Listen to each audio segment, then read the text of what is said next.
Hello, I'm John Featherston, the CEO of RISMedia. Welcome to a special RISMedia Premier webinar, Compensation and Commission Strategies post the NAR mandate. This is an extremely important week in our industry. The changes mandated by the lawsuit settlements must be incorporated into your operations now. Our goal is to help our readers successfully integrate these changes into their businesses to help equip you and meet the challenges we now face, as well as leverage the incredible opportunities that lie ahead of us as a result of the new rules and regulations.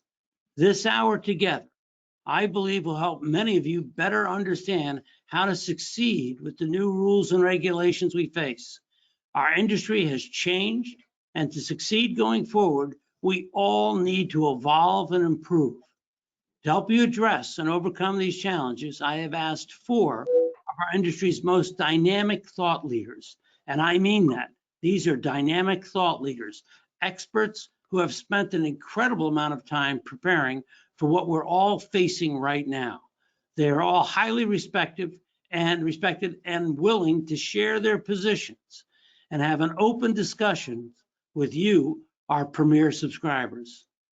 The time is now to make sure you and your sales associates are minimizing risks, improving your respective positions, and understanding how to best go forward.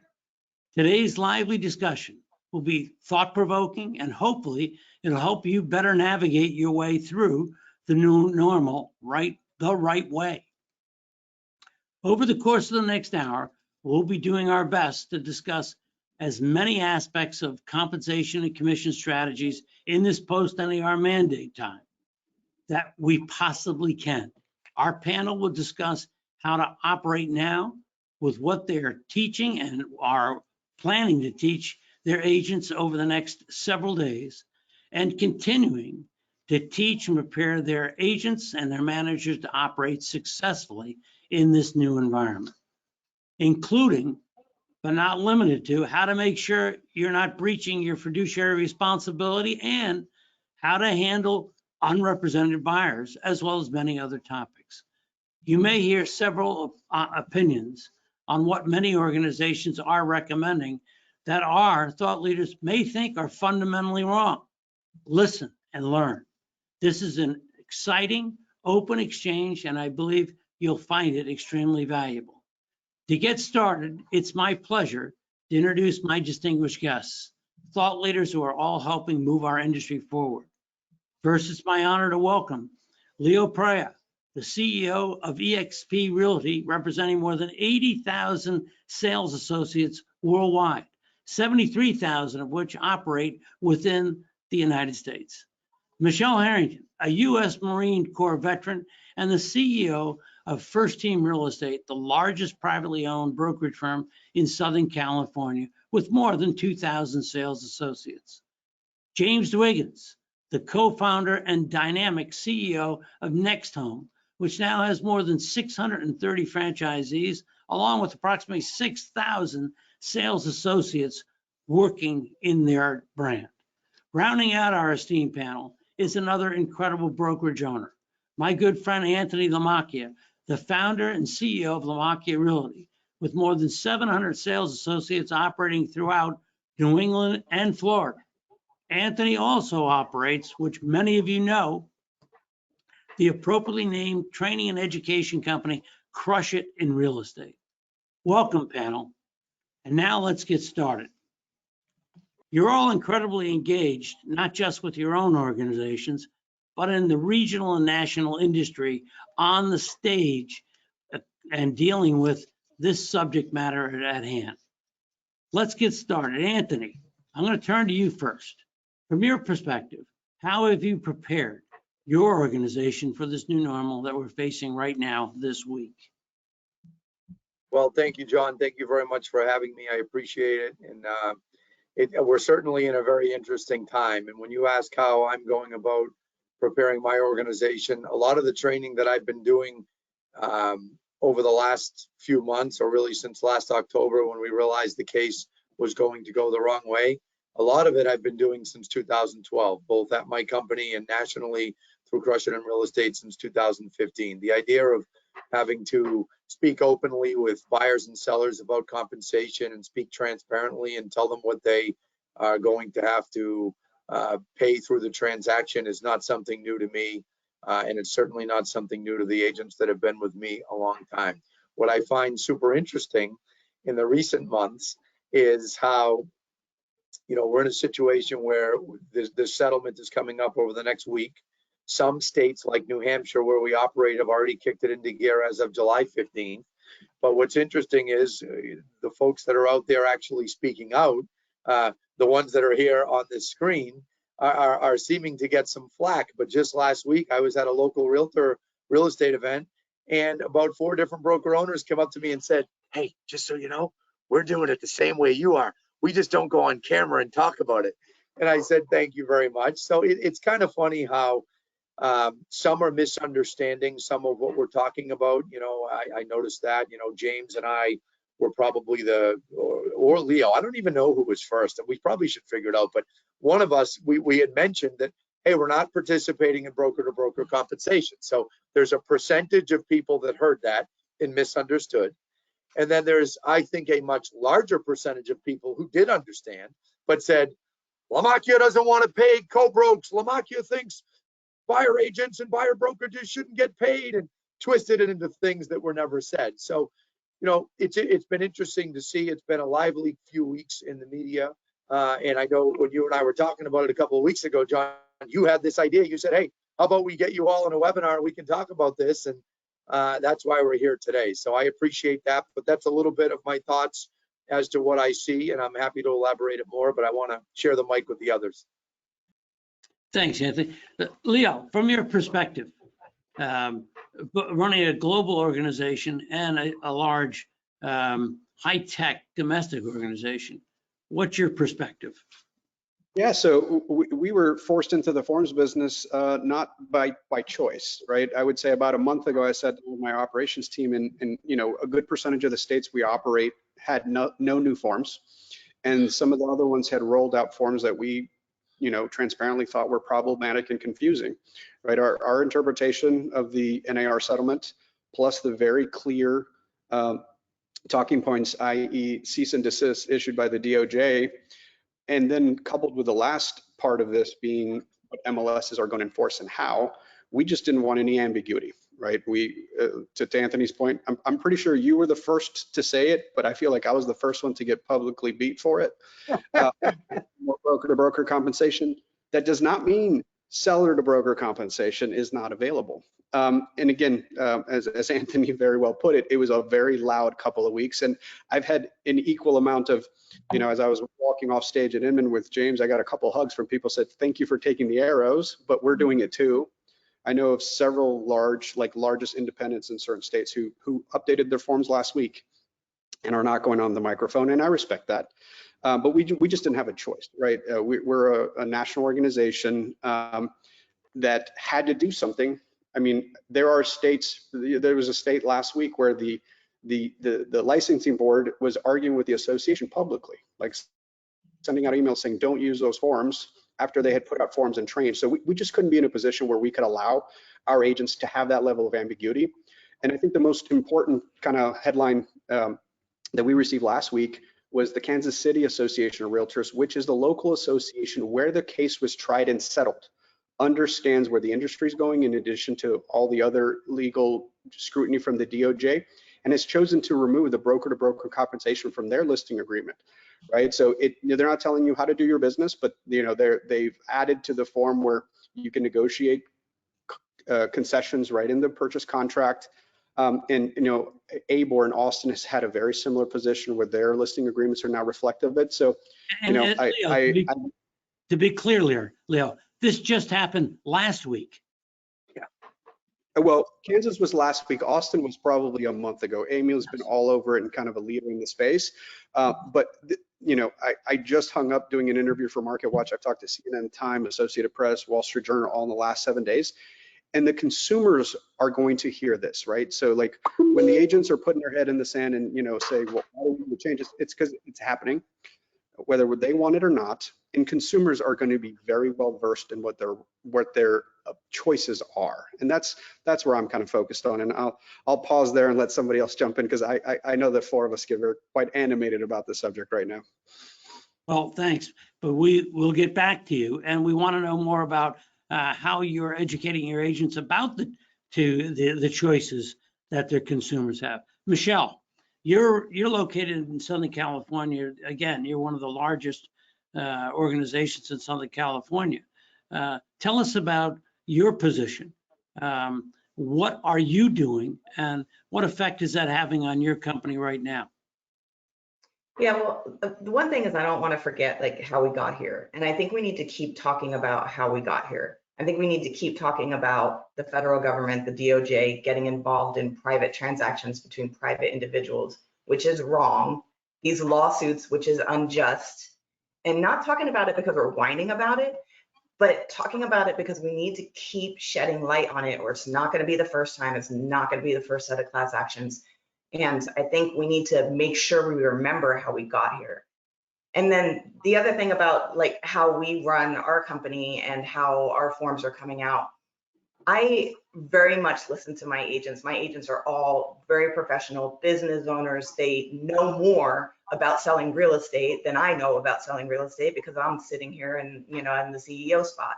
I listen to them and ask them, how do you think we should do this? What do you think we need to do to make sure that we're covering you, that we're covering the buyers, that we're covering the sellers? We relied so long on NAR and CAR to come out with the best forms, the best, you know, way to run our business, and they just really dropped the ball. I mean, NAR obviously dropped the ball with not fighting this, and I can't even tell you how upsetting that is. I've been a huge fan of the associations for so long, and I've been a director for both of them. But they really dropped the ball on this, not fighting it. And then CAR comes out with their listing contract with no compensation, no any way to pay a buyer's agent, either through the seller or through a co-broke or through concessions or anything. There's nothing in there. So we're stuck 2 weeks ago with having to generate our own forms and create our own forms, which is terrible. And it's really putting, I think, NAR and CAR, like, why do we need them? You know, we can't have a promise to pay in the MLS. They're not coming out with forms that help protect us and help run our business. So I think there's so much going on, John. Yeah. That I'm definitely going to let everybody else speak. But you know, we are doing our form that we came out with is seller directly paying a buyer's agent. It just seemed like the most simple way we could have it, but you know, we were stuck with like 2 weeks and having to create this whole new environment for ourselves, and that's even though it's terrible, I think our agents really showed us the way and how they want to run their business, and we took their lead. Well, Michelle, thank you. You're not alone as a large brokerage firm that listens to their agents and listens to their needs. And we're displeased with the direction that you were getting from your association. So you created your own forms that gives the opportunity of your agents to work in compliance with the new normal and their fiduciary responsibility to their client. But also, you've provided them with the ammunition to go forward to operate their business starting on the 17th and before. So with that, let me go to James. James, you've just heard a little bit from your colleagues. Tell us your perspective and where you think we are both as an industry and where your organization is going forward. And what are the challenges that are still ahead of us, and what are the opportunities? Well, thank you for having me, John. Yeah, I mean, I'm in line with several of my colleagues. Michelle and I might be slightly different on a few things, but that's okay. We're all running independent businesses. Look, I think the industry has to let go of the past. I don't believe that You know, I think NAR, we could argue whether they fumbled it or not. The reality was at the rate it was going, NAR would be bankrupted. And just to be clear, I think NAR has an extraordinarily important purpose in DC to make sure that everybody on this line is actually employed. Without advocacy, and we would not actually have this industry. But all that being said, you know, look, we're continuing to do behavior that got us to here to begin with. So if we use standardized forms created by a committee of competing brokers that are promoting cooperative compensation, that is almost identical to the case that we just lost and had a $1.7 billion judgment against. So I personally have been very vocal about the fact that associations should all not do cooperative compensations in their forms, which is why several of the colleagues here are all producing their own forms as well, because we don't want to take on that risk. A few of us here in the $2 billion club, and we know what the cost is to litigate that. I'm not interested in taking that expense on again. And we have to be thinking about where things are going and stop living in the past. And I'm sick and tired of hearing people going, well, how am I going to get paid? We're not saying, nobody here is saying, to be clear, that the seller isn't willing to offer compensation. All we're saying is we don't want you to collect and remit, as Anthony did with his stick figures video, which I thought was really clever, and remit payment to the buyer broker. We're just simply saying remove that liability, have the seller pay the buyer broker directly. This is not complex. I don't understand how hard it's for everybody to get. Instead of collecting and remitting, we're just redirecting the funds. That's it. That's all this is about. Nobody should be using forms that are standardized, created by competing brokers to share commissions, or we're all going to end up in antitrust litigation again. I know this because I have 2 antitrust firms defending the case currently, and they're like, don't do that. That is really, really stupid, and there's no reason to do it. So every single association in the United States, to be clear, the ones that haven't done this will all do it. It's simply a matter of time, because the reality is, as Leo mentioned, almost all the major brokerages are already enacting these policies. They're just not saying anything. And I'll add one other comment. If you're a listing agent and you're going to go meet with a seller and you're going to say, this is my fee, and we're going to either advertise or not, which I'll get to in a minute, cooperative compensation, right? And then you have listing agent B come doing the traditional way where you're now maybe double or triple, whatever the number is, and you're collecting and remitting. All the seller heard was one agent was half the cost of the other agent. You're going to lose every single listing presentation you go up against. So every brokerage that's continuing to do this, I give it 6 months, and you'll be not doing this process any further, and you'll be doing the same thing everybody else is doing, which is a smart move of moving away from that practice and allowing this to be something where you're removing yourself from the middle ground of that and just having the seller pay direct. So my take is that, and we'll come do a lot more stuff and I'll stop talking, but I think everybody needs to wake up to the fact that this one final comment, nobody on this webinar, no one, not even Leo and how big EXP is, we can't afford all of this litigation. It's just in a judgment that is beyond anything that anyone can pay, proven by the why NAR had to settle the case. So unless everybody wants to deal with further litigation down the line, make a smart decision now and just reroute how everybody's paid, and you've solved that issue. Yeah, James, very, very well said. Let's go to Anthony. I know your hand is up on it. Yeah, thanks, John. I want to clarify a couple things. I appreciate all the comments that they all made, but I think I have figured out where some of the confusion is coming from, and I want to just spend a couple of minutes on it. What a lot of brokers and agents are saying to me when they ask, some of the comments they're making is, well, NAR doesn't say we have to do that. And I think what's happening is a lot of people in the industry are misunderstanding. So NAR, just like James just said, had to settle with the plaintiffs and the plaintiffs' counsel to lessen their loss. And during that settlement, like in any settlement, they did all they could to negotiate the least restrictive terms possible. So of course they didn't, they tried not to agree to limit broker-to-broker compensation. There's many other things that the plaintiff's attorneys wanted to restrict as well. And NAR did all they could, as any good defendant would do, to lessen the amount of restrictions. Just because myself, James, Leo, and some other companies have come out and said, hey, you know what? We're going to go a step further than what the NAR settlement calls for. Doesn't necessarily mean that we think NAR is wrong or NAR somehow did a horrible job. We all have our opinions. Michelle spoke some of her negative opinions with them I agreed with. Some I was like, well, I'm not so sure it was that way, but that's okay. We're all entitled to our own opinions. What I want the broker public to understand is NAR negotiated the least restrictive settlement possible, just because myself with my lawyers, both in-house and outside counsel, and Leo and James and Michelle and whoever else, which is many, decided, you know what? We're going to follow the settlement, but we're actually going to take it one step a little further. We're just going to say, in our organization, we don't want to be promoting and offering out broker-to-broker compensation, meaning brokerage to brokerage, meaning Lamacchia Realty to EXP or whoever else. But instead, if the seller wants to offer it, wonderful, right? Seller can pay it. The same when we're representing a buyer. We're representing a buyer, and if there's a situation where another brokerage is offering our brokerage compensation, we're going to say, thank you very much, but no thank you. But we will accept it from seller, and we want X from seller, right?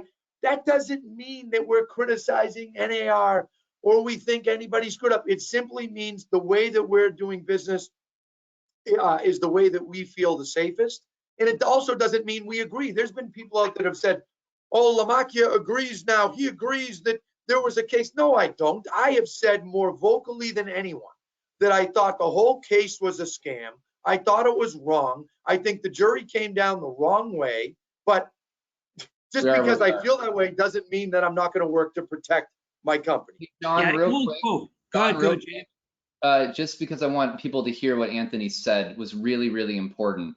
Not only was the brokerage not, sharing, he's also not receiving it that way either. Not accepting. Everybody's getting this like half right. It's like, well, we're not sharing. It's like, okay, well, if you want to avoid potential litigation, you can't receive it that way either. You need to make sure that your buyer's agents are collecting that through the closing process. I just want to make sure that. If I could, James and Anthony, let's be perfectly clear. And Leo, please step in, and Michelle. We have thousands of people watching this today. Want to be perfectly clear that broker to brokerage compensation is yesterday's news. Okay, we can't do that. What Anthony and what James are just illustrating is the new normal and how to grow forward. One thing that hasn't changed is the vast majority of home sellers are seeking to obtain the highest possible closing price and net proceeds for their home. And if they think that we are the conduit to do that, they're going to turn to us. They want transparency and they want honesty, correct? They also, if you're the buyer, you want transparency and honesty too. We want to give them that transparency. Let's talk a little bit about how you're advising a potential buyer that is unaffiliated. How are you instructing your agents to talk to a buyer that is unaffiliated right now? Anthony? Well, John, if you want me. So I think that we've always have been a proponent of buyer broker agreements. We've been teaching buyer broker agreements for the last 40 years. So our agents are very equipped with it. They know it. We definitely, that's one of the only good things that actually come out of this is that buyer broker agreements are now going to be the norm. So a buyer knows what their deal is with their agent, what they're paying in commission, how they're represented. When you're a brand new buyer, you don't understand any of that. Nobody really explains it to you. So I love that part of this. I think that's one of the good things that came out of this is that buyers will know how they're being represented, that they're being represented, and they will have an agreement just like they always should have had, just like a seller has with the listing agent. And I think that's great. And training your buyer's agents on how to make sure they can show their value, they can have a great agreement, they can have a great presentation is going to be better for the industry. So I like, on the positive note, I love that part of all this. Everything else, I'm not a big fan.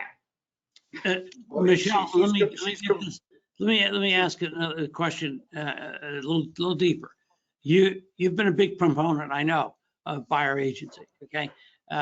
However, we need to be, in my humble opinion, articulating in much greater detail the value that our agents are providing buyers, and illustrating to a relatively unsophisticated client what it is you're doing, we do for them. The negotiating skill sets we bring to the opportunity, those alone are extremely valuable. So and so and further down the list, we've never had to put a figure to those services, and it's extremely important that we do that professionally and articulate that to the highest degree going forward. James, you're shaking your head.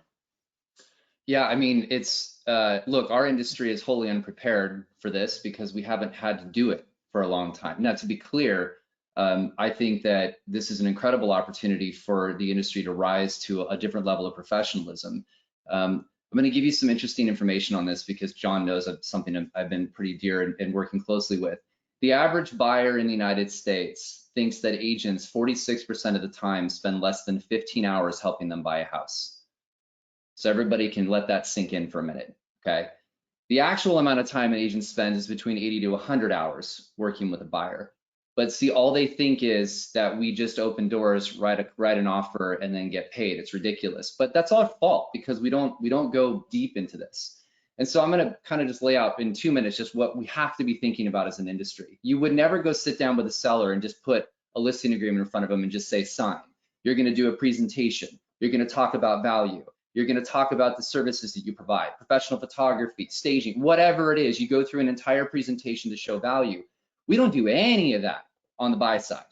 And we need to be rethinking about it. Like, how do you approach sitting down with a buyer and going, here's what's in a transaction. Here's the work that's involved. Here's the details on how long it will take. Here's the amount of time it's going to take. And the last part, what are the products and services that we're offering buyers as part of the experience? Are we doing floor plans when the listing agent didn't do one? Are we doing virtual staging when the house looks like it's from the 1970s? What are the concierge services you're doing for changing utilities? What are you doing to help them own that asset? Is there a handyman you're providing with them, like the front door app? Like, we have to be thinking about this differently. And by the way, buyers will absolutely pay a premium for service and convenience. Every study I've done shows that they want representation, they want convenience, and they want service. It's our job to step up and do that. This is a huge opportunity for the industry to like really rise to this occasion. And I personally don't think you're going to see buyer representation go away at all. I think it's going to increase because we're going to learn how to show our value. So you're completely right about that. And you know, at our company, we've had over 12,000 buyer agency and buyer contracts signed since 2018, and we've been teaching it for a long time, both nationally through Crush It Real Estate and my company. And you know, the idea of sitting down with a buyer, going through a presentation, explaining what you do, explaining the process, explaining how fees are paid, this is not something new. Certainly not to agents at my company, but also truthfully not to all agents at other companies. Generally speaking, there have been, to James's point, you know, maybe a higher percentage of people that got away from that, particularly since 2020, when it started to come down to what agent could run the fastest. And whatever agent could run the fastest once the COVID summer lifted, for 3 years straight, sold the most homes. Well, a lot of that stuff now you have to get back to preaching value, showing them what you're going to do. But consumers want it. I mean, think about it.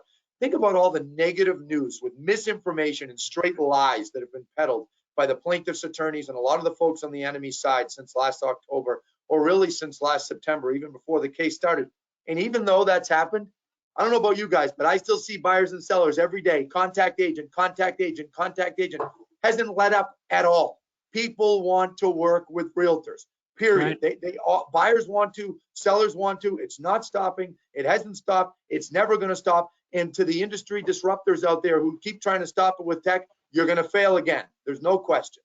Well, with that, Leo, I see you wanted to get in on the conversation as well. Yeah, so I literally just said this to a reporter, and I said we have a very clear analog with sellers, because you know the headlines are like, oh, buyers are going to go away.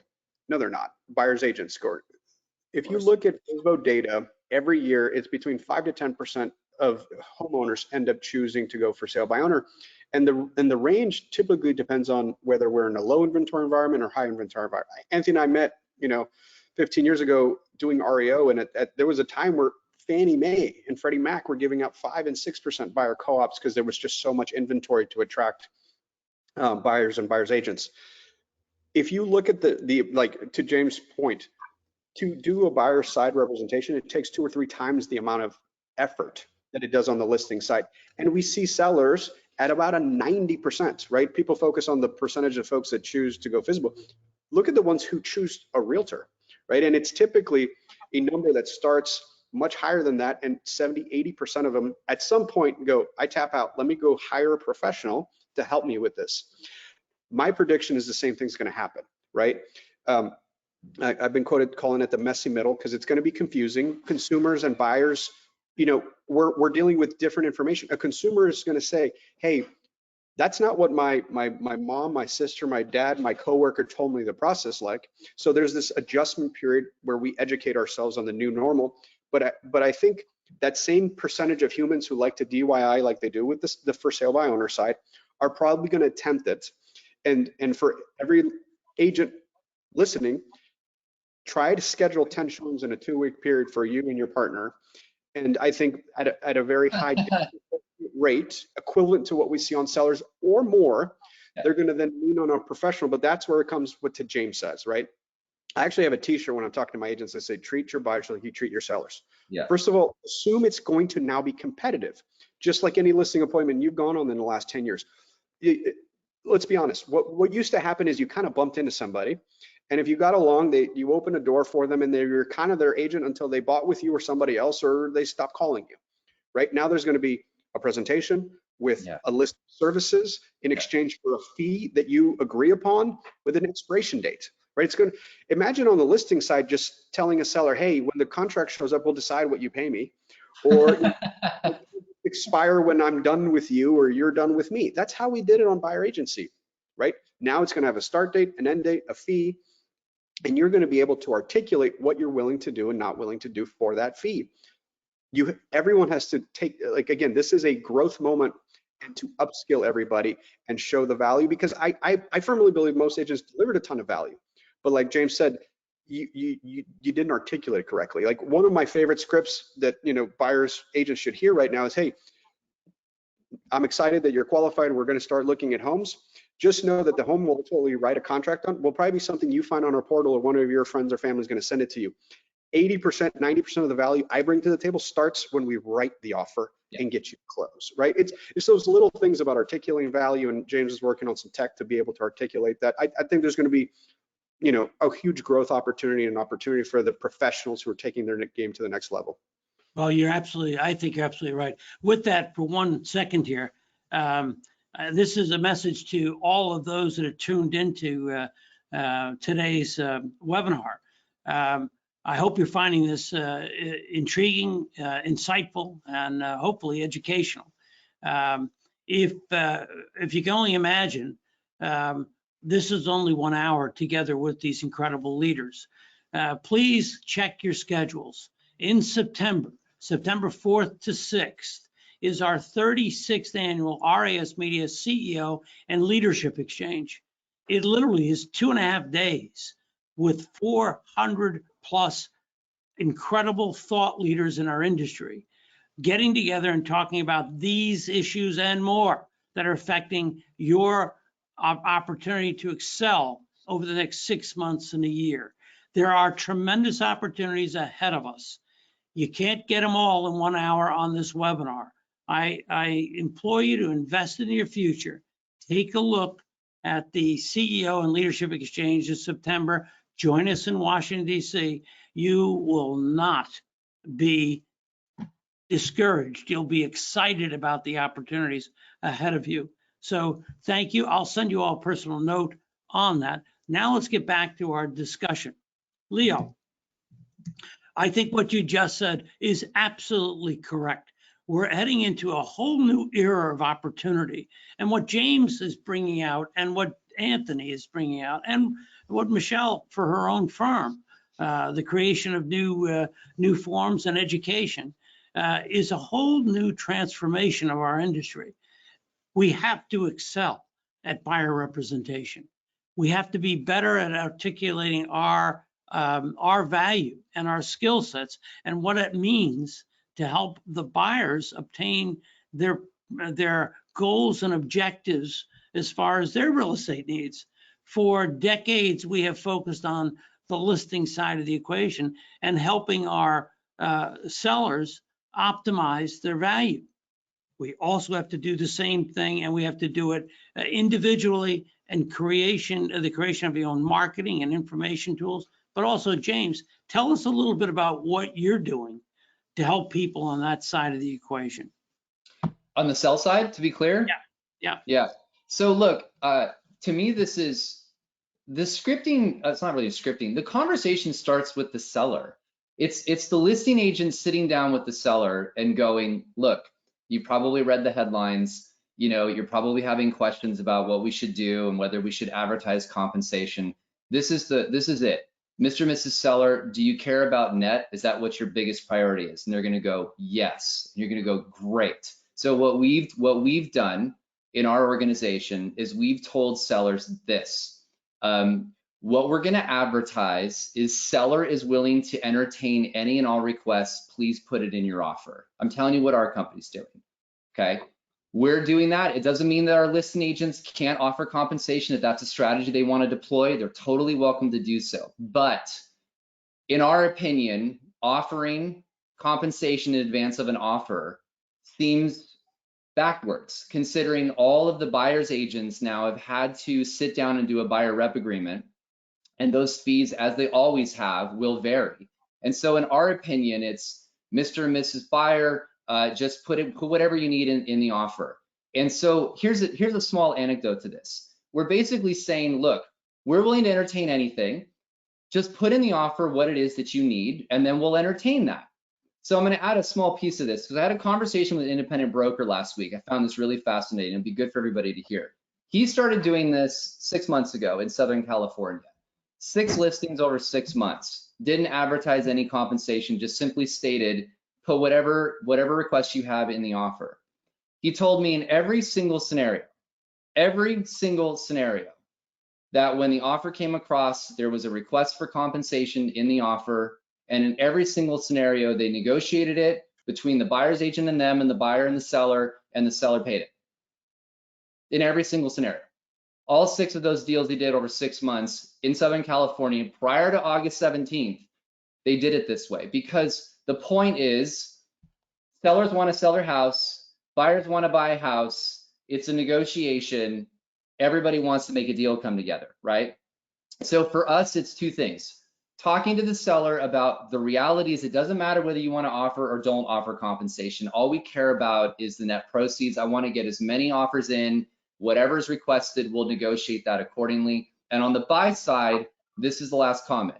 We've told all of our agents, we don't care what the seller's agent is doing or not doing. I don't care if the house is said sold as is, means nothing to us. All we're going to do is on any single property that is for sale, we're going to meet with the buyer, figure out what they need to put a deal together, put it in the offer and send it across. If the buyer wants the helicopter that the seller isn't selling, we're putting it in the offer anyway, right? So to me, this is so basic. Just sellers willing to entertain anything, buyer's agent put whatever the hell you need in the contract, and it becomes a negotiation. And proven by all of the conversations I'm having with brokers who've been doing this, are like, yeah, the seller does whatever it takes to get the deal done because they want to sell their house because they have a reason to sell the house, and the buyer puts it in there because they need to buy it under certain terms. The end.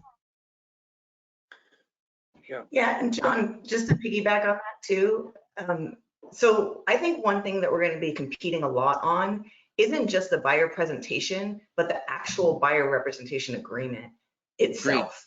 Yeah. You know, so like I said, I learned everything I learned from my agents and my teams. They bought me these amazing consumer-friendly, spelling out what they're going to do buyer agreements. You know, so you can go into a buyer and get them to sign an agreement that's all CYA, CYA, CYA, and a bunch of legal mumbo jumbo. It's not going to turn anybody on. or you can go to them with these are all the things. I'm going to handle your paperwork. I'm going to get you a dog sitter. I'm going to, knock on doors if I can't find you a house that's on the market. I'm going to do all these things for you. And in exchange, this is what I expect to get paid. Like a buyer rep agreement. And I think your agents or us as brokerages to come up with something, and we already have, we put it out there, that, this is a consumer friendly, this is all the things I'm going to do for you. When you're competing on that level with something that is going to turn people on and think, oh, I need somebody to do this for me, then you're going to win, not just on your presentation, but you're going to win on your agreement too. And Michelle, you're also promoting full transparency to your client.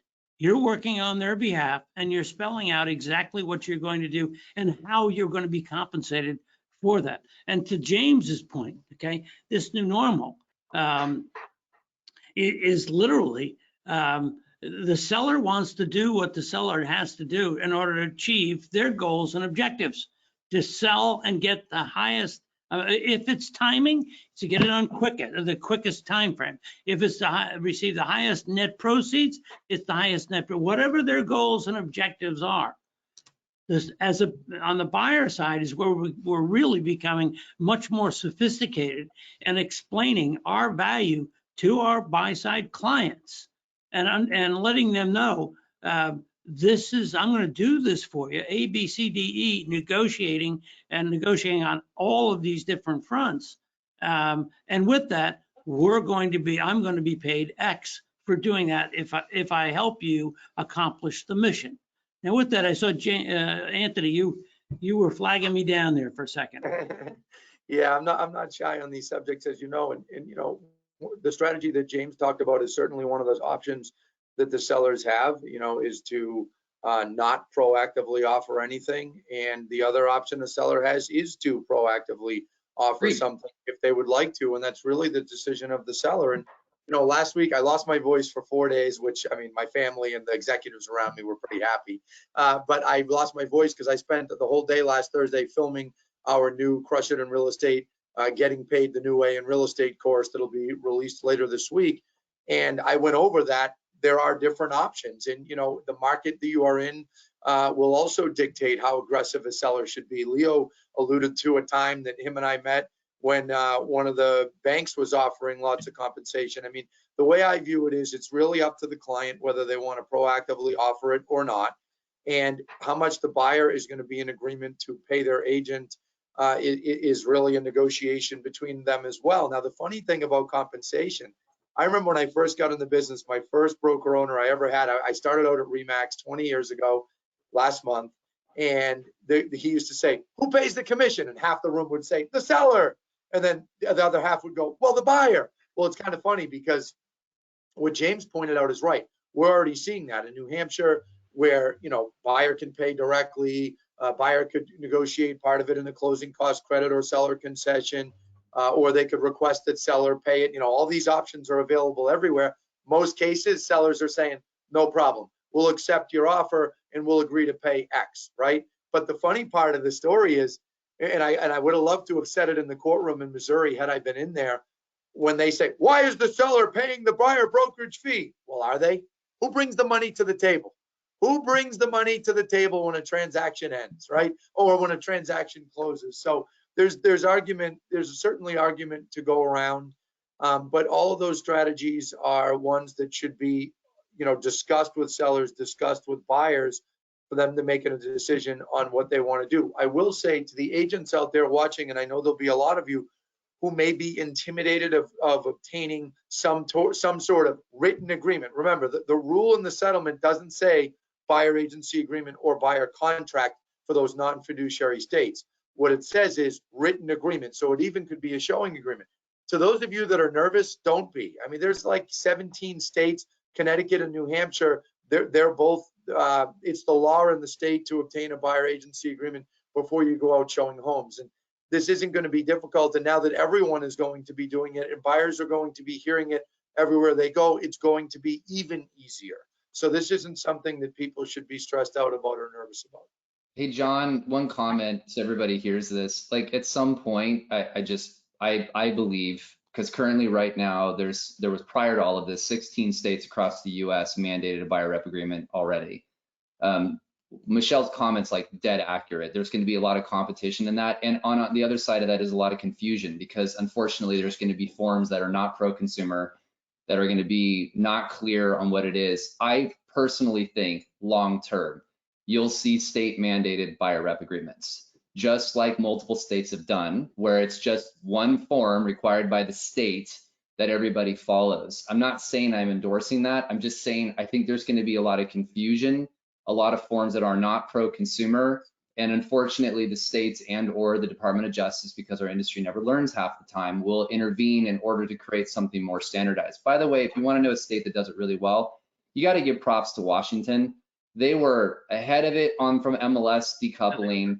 They were ahead of it with a mandatory buyer rep agreement at the state level that the Attorney General was involved in helping draft. It's 3 pages, extraordinarily clear, the end.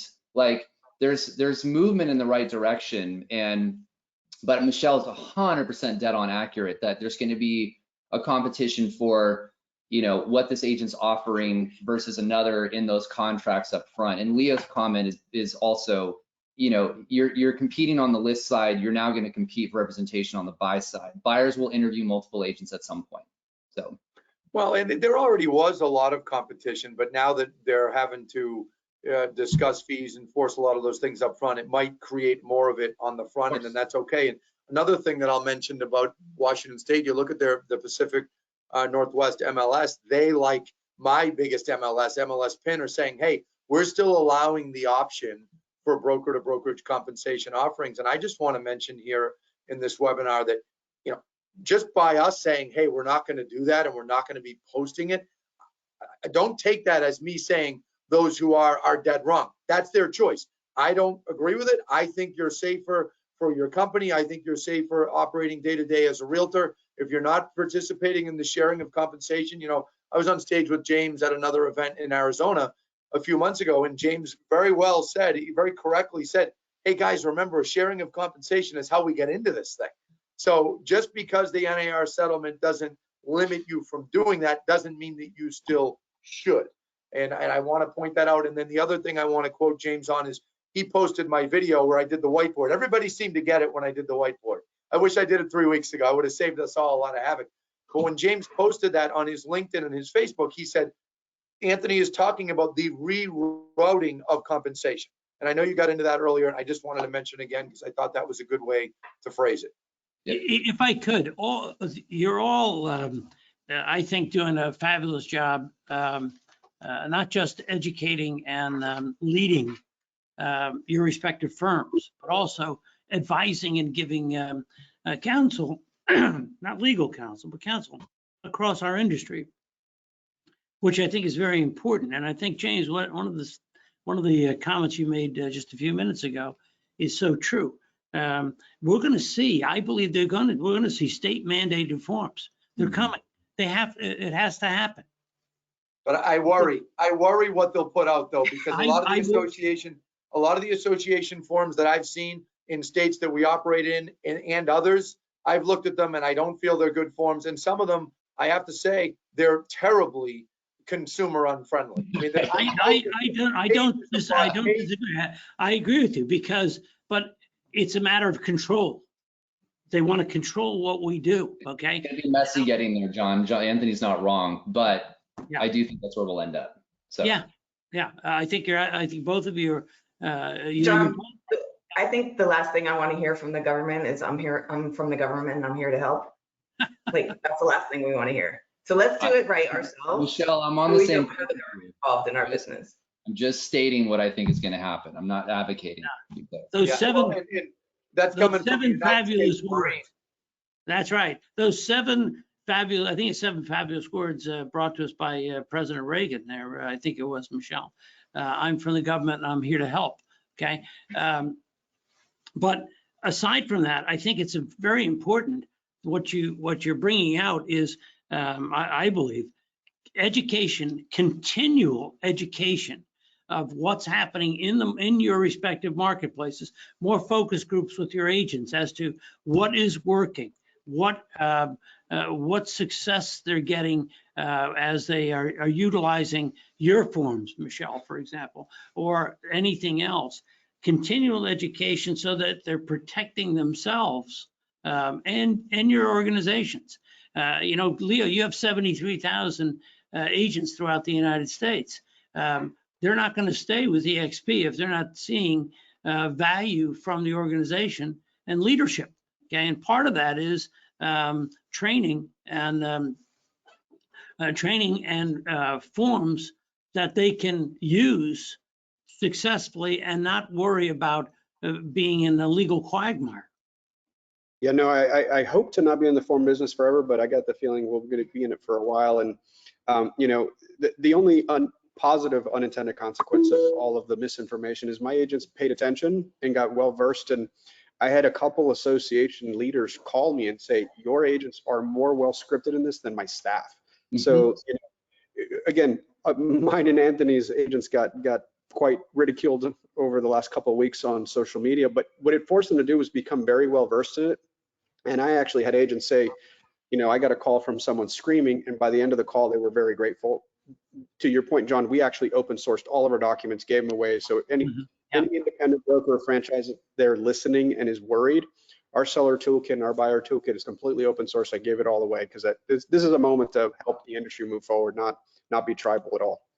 Well, you've all of you have, and that's one of the things I'm extremely proud to call all of you my friends, is you have been open and honest with your industry.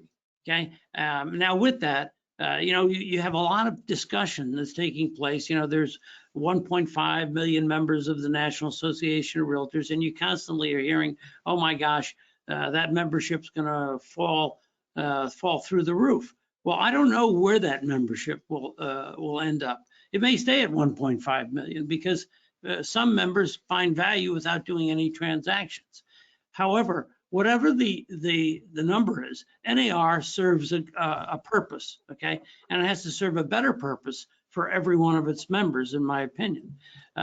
However, when you look at our industry and the service that we provide our buyers and our sellers and the investor community, there's no better industry than ours in providing quality service and skills for our customers. It's how we articulate it is the difference. How we articulate and explain our value, and then not just define our value, but deliver our value is what's more important. James, when you go around and you're talking to all sorts of individuals throughout the industry, where do you see the shortcomings? What can brokerage firms do better for their agents, in your opinion?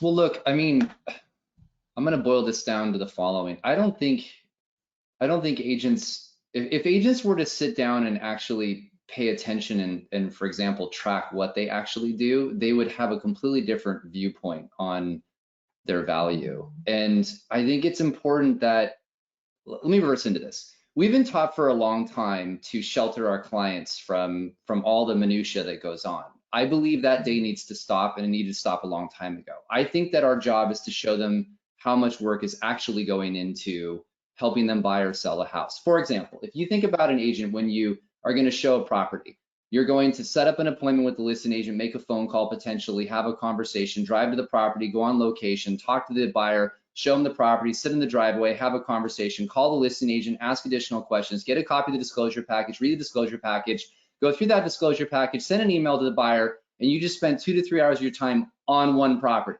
By the way, the buyer only saw the 30 minutes you were at the show. We have to rethink everything. And I want to thank all the plaintiffs' lawyers for this, because really what you've taught us is we're going to now show everything that we do, just like you do. The difference is we're not going to charge 10 times as much money like the lawyers do. So I think the point here is we have to just take everything that we've learned and go the opposite way. I want to bring the client into the experience. I want them to see everything that's going on, because when you do that, the buyer and the agent and the seller go, oh my God, I had no idea all that work was going on. I think it's our responsibility as companies to retrain our workforce. I also think it's a responsibility to set a minimum standard.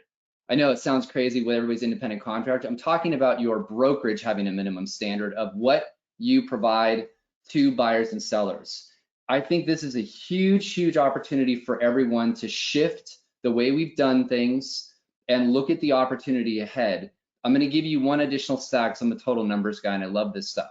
In 1960, dual income households were around 30% in America, okay? Today, it's almost 60%. And what I mean by that is in order to live in this expensive country, which we all know, you actually have to have two incomes to do anything. So to Leo's comment earlier, people don't wake up and just go, oh, I'm gonna go buy a house on my own because I have all that free time. Like my wife and I both have careers. I've got a 3-year-old terrace at home. So like the reality is we need somebody to help us through that process. We're gonna question the value if you can't explain what you do. But if we can show them what we do, everyone's willing to pay a premium on that. So brokerages need to do this. Sit down and go through every single detail about what we're doing on the list side and how we present our value to sellers, both sides, and the same thing for buyers. Just literally go through every single detail. If you don't know what your buyer or seller wants, ask them. It's not complicated. Just literally do a survey. A perfect example, John, it drives me absolutely nuts. 30% of listings in the United States have a floor plan. What's the second most requested thing by buyers? Floor plans. Floor plan. You can literally go get a floor plan created for free by using Kubicasa. It takes 5 minutes for the agent to do it, but we're not doing that. So as an example, in our organization, we're setting this. We're gonna go, floor plans are a minimum thing to do on every listing, period, end of story. Why? Because your seller will appreciate it and so will the buyer. Like if we wanna make changes, we have to start living bold and making those. And I wanna give Leo credit for something because look, he's in a different league than the others here, no offense to any of us, but when you have that many agents and going out publicly and making that statement, he's gonna take a lot of shots. People are gonna try and recruit his people, they're gonna twist his words, all of that stuff. But what I appreciate about the fact that he's doing that is he's saying, we're going here, this is where it's going to be, and we're gonna take our people there, and the reality is everyone else is gonna follow suit anyway.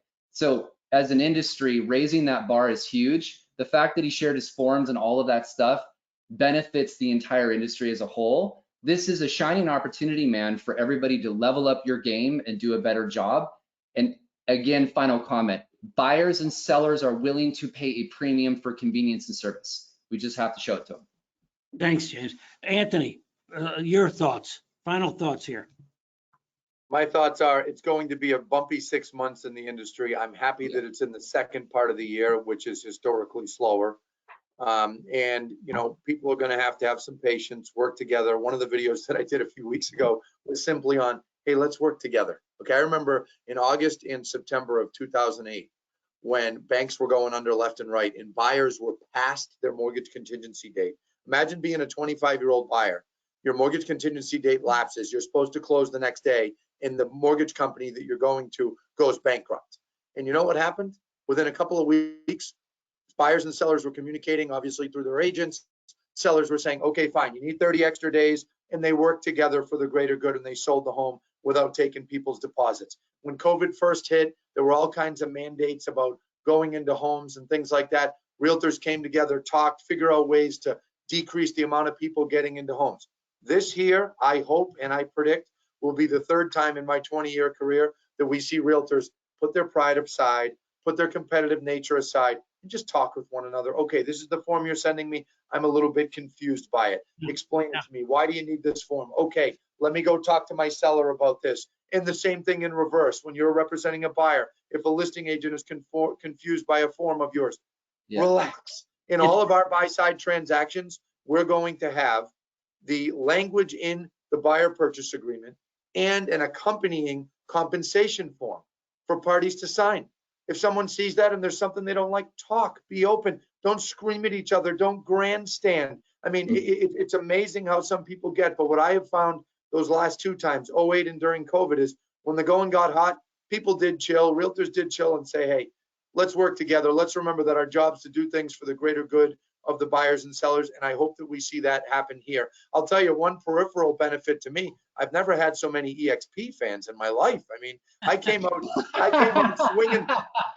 I came out swinging about no broker to broker, and Leo did, and Leo started taking more hours than me. And all of a sudden, all these EXP agents are following me, and they're saying, I love that Anthony's saying this too. So, hey, I appreciate that. And you know, the industry is going to get through this. The broker business is going nowhere. The idea that these disruptors have where they want to destroy our business, they think that people don't need a realtor, they're going to be wrong once again.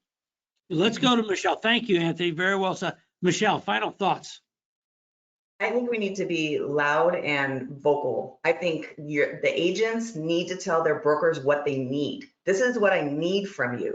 And then we need to tell our associations what we need. We need to make sure that they understand they're run by staff people and some electeds, and they don't know, they're not with their boots on the ground like we are. We need to be vocal and tell our brokers what we need from them, tell our industry leaders what we need from them, tell our associations what we want to see. This is our industry. This is our industry.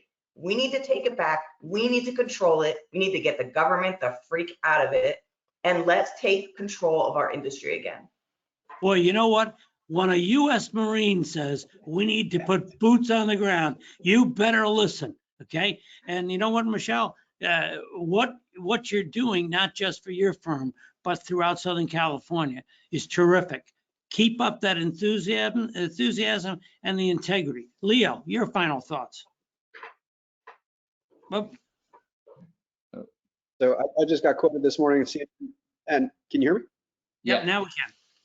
Can you hear me? Did you lose? Okay, I said I just got quoted in CNN this morning, and my quote is, "This is a grand social experiment at scale in the real estate industry." Let's brace for the confusion. Let's expect there to be confusion, not only on the agent side, but have grace for the consumers. There are going to be buyers who call you and say, "I don't want to sign anything." Don't be disrespectful. They are learning with us. This has never happened. And again, Anthony nailed it.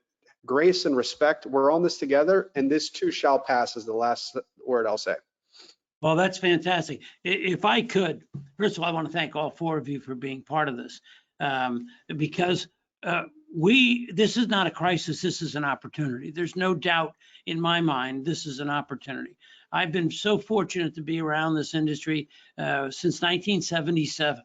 I've seen many challenges come and go, and many opportunities come.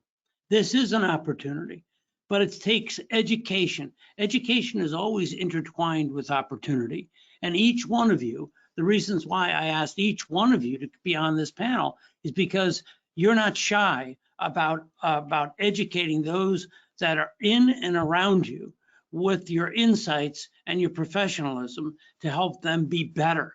And that's what we want. Now, we're going into an interesting time here.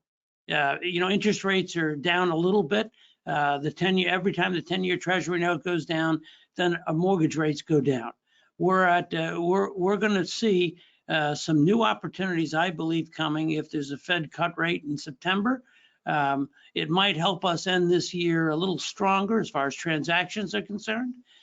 But more importantly, it's the new normal that we're all in right now. I think a couple of you mentioned it.